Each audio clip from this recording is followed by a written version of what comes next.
करारदाद में मुस्तरद करने की रूलिंग में धमकी दी गई है। Mr. President, I would like to salute. गैर मुल्की ताकतें होती हैं वो सबूत लेके नो कॉन्फिडेंस हैज बीन कागज का एक टुकड़ा लहराया गया। किसी गैर मुल्की ताकत को यह हक नहीं कि वो साजिश के तहत पाकिस्तान के अवाम की मुंतखब हुकूमत को गिराए। वजीर कानून ने जो नुकात उठाए वो दुरुस्त है। करारदाद में मुस्तरद डिसअलाउ करने की रूलिंग देता हूँ। सब माफ कर दिया जाएगा अगर अदम एतमाद की तहरीक कामयाब होती है। ये धमकी आमेज अल्फाज 7 मार्च 2022 को अमेरिका में तैनात पाकिस्तानी सफीर असद मजीद की जानिब से मौसूल होने वाले उस साइफर में दर्ज थे जिनमें उनके और अमेरिका के असिस्टेंट सेक्रेटरी ऑफ स्टेट डोरन लू के दरमियान मीटिंग में होने वाली ऑफिशियल गुफ्तगू दर्ज थी। 27 मार्च 2022 को उस वक्त के मुंतखब वजीर आजम इमरान खान इस्लामाबाद में एक अवामी जलसे से मुखातिब होते हैं जिसमें वो अवाम के सामने इस बात को बयान करते हैं कि उनकी हुकूमत को घर भेजने के लिए बैरूनी दबाव डाला जा रहा है और एक साइफर भेजा गया है जिसमें इमरान खान की जमहूरी हुकूमत को घर भेजने के लिए दबाव डाला जा रहा है। हमें पता है कि किन किन जगहों से बाहर से हम पे दबाव डालने की कोशिश की जा रही है, लिख के हमें धमकी दी गई है। लेकिन पाकिस्तानियों, हम मुल्क की मफाद पर कोई समझौता नहीं करेंगे। मैं आज कौम के सामने पाकिस्तान की आजादी का मुकदमा रख रहा हूँ।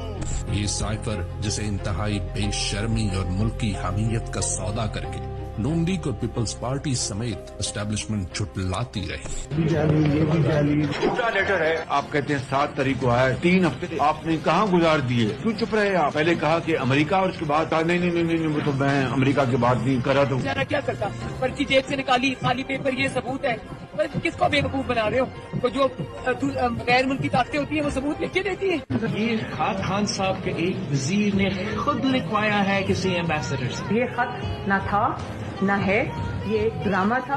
बताया है, फिर धमकियाँ दी, किसी ने धमकी दी। वाकई वो सबूत देंगे कि ये मुदाखलत है गैर मुल्की पाकिस्तान के खिलाफ है तो मैं इमरान खान के साथ खड़ा हूँगा। जब 27 मार्च इस्लामाबाद के जलसे में कागज का एक टुकड़ा लहराया गया और ड्रामाई अंदाज में एक ऐसा बयानिया देने की कोशिश की गई जिसका हकीकत से दूर दूर तक कोई वास्ता नहीं, आज 3 साल बाद मंजर आम पर है और साबित कर रहा है कि इमरान खान का दावा ऐन हकीकत पर मबनी था। अमेरिका की जानिब से न सिर्फ पाकिस्तानी सियासत में मुदाखलत की गई थी बल्कि कदरे गैर प्रोफेशनल अंदाज में पाकिस्तानी असद मजीद से अमेरिकी असिस्टेंट स्टेट सेक्रेटरी डोनाल्ड लू ने इस लहजे में गुफ्तगू की थी जो किसी भी खुद मुख्तार मुल्क के लिए काबिल कबूल नहीं होती। इसी बुनियाद पर 31 मार्च को इमरान खान ने नेशनल सिक्योरिटी काउंसिल का इजलास भी बुलाया जिसने इस बात पर इत्तेफाक किया कि साइफर में दर्ज अल्फाज अमेरिका की पाकिस्तान के अंदरूनी मामलात में मुदाखलत के मुतरादिफ हैं। जिस तरह उस सलामी में लिखा हुआ है कि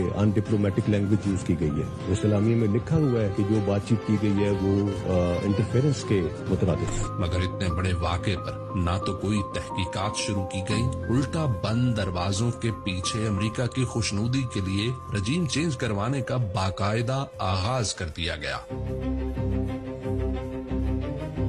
और बिलाखिर 10 अप्रैल को तहरीक अदम एतमाद पेश करके ईवान को एक नीलाम घर में तब्दील करके 22 करोड़ आवाम के न सिर्फ मुंतखब वजीर आजम को घर भेजकर हाइब्रिड निजाम मुसल्लत कर दिया गया।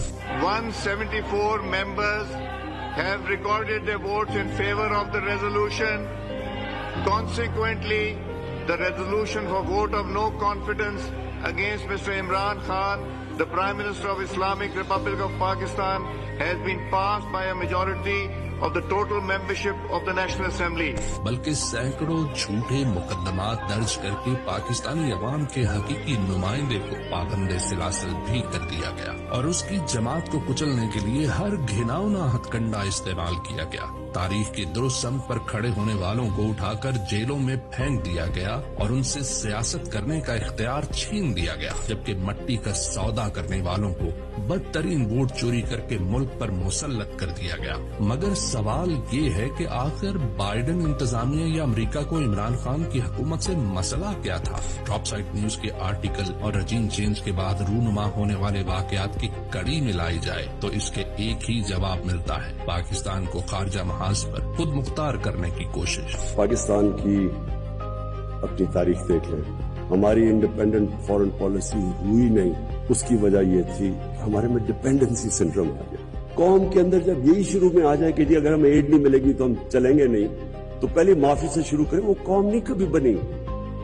कौम बनती है जब एक independent foreign policy, meaning foreign policy जो कौम के मफादात को प्रायोरिटी देती है। चूंकि रजीम चेंज के बाद जिस तरह मिलिट्री एस्टेब्लिशमेंट और कठपुतली वजीर आजम ने अमेरिका की खुशनुदी के लिए सरेआम पाकिस्तान की नजरियाती असास का सौदा किया है, वो इमरान खान के वजीर आजम होते हरगिज मुमकिन ना था। I would like to nominate this great president for Nobel Peace Prize. Imran Khan ने अपने दौर में रूस से ताल्लुकात उस्तवार करके पाकिस्तानी अवाम के लिए सस्ते गैस और तेल की राहें खोलने की कोशिश की, मगर ड्रॉप साइट न्यूज के मुताबिक रजीम चेंज के बाद ऐसी किसी कोशिश को तो जारी नहीं रखा गया। हाँ, रूस यूक्रेन जंग में पाकिस्तान की जानिब से यूक्रेन को असलहा भेजने की इतलात जरूर मौजूद है। इमरान खान जो अमेरिका की जंग का फरीक बनने से इनकारी रहा।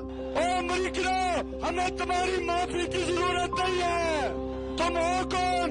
रजीम चेंज के बाद ट्रंप इंतजामिया की जानिब से बनाए गए नाम नेहाद गज्जा बोर्ड, जिसका मकसद इसराइली मुफादात का तहफ़्फ़ुज़ है, में बढ़ चढ़ कर शमूलियत इख्तियार की और न सिर्फ सासे पाकिस्तान बल्कि फलस्तीनी भाइयों के खून का सौदा करके फेवरेट फील्ड मार्शल का शर्मनाक तमगा अपने सीने पर सजाया। Prime minister Sharif of Pakistan and also I have to say my favorite field marshal from Pakistan, who's not here, but the Prime Minister is here and you're going to give his regards. Where are you? Imran Khan के दौर में पाकिस्तानी अवाम के मुफादात को मद्देनजर रखकर खारजा policy का रुख तब्दील करने की जो कोशिशें नजर आ रही थी, आहिस्ता आहिस्ता वो बिल्कुल खत्म हो गई। Will you allow the American government to have CIA here in Pakistan? Absolutely not. Absolutely not. Absolutely not. Pakistan और चीन के ताल्लुकात में सर्द मोहरी है, सीपैक पसे पुश्त जा चुका है। अफगानिस्तान के साथ मसाइल की वजह से मुल्क में दहशत गर्दी का नासूर बेकाबू और अमेरिका की इंतहाई चापलूसी करने के बावजूद सरमायाकारी सिफर है। Mr. President, I would like to salute you. Pakistan आज अपने मुफाद की बजाय सिर्फ अमेरिका के मुफाद के साथ खड़ा नजर आता है। तारीख गवाह है कि साइफर जैसी मुदाखलत करके अमेरिका ने पाकिस्तान पर जब भी दबाव डाला है और एस्टेब्लिशमेंट और करप्ट शराफिया ने इस दबाव को अपने जाती इक़्तिदार के लिए कबूल किया, पाकिस्तानी अवाम के हिस्से में कभी खैर नहीं आई और जिन डॉलरों के इवज मट्टी की खुद मुख्तारी का सौदा किया जाता है, वो डॉलर सिर्फ ऊंचे घरों के मकीनों की ही रोशनियों का बायस बनते हैं, जबकि अवाम के हाथ में सिर्फ अंधेरा आता है।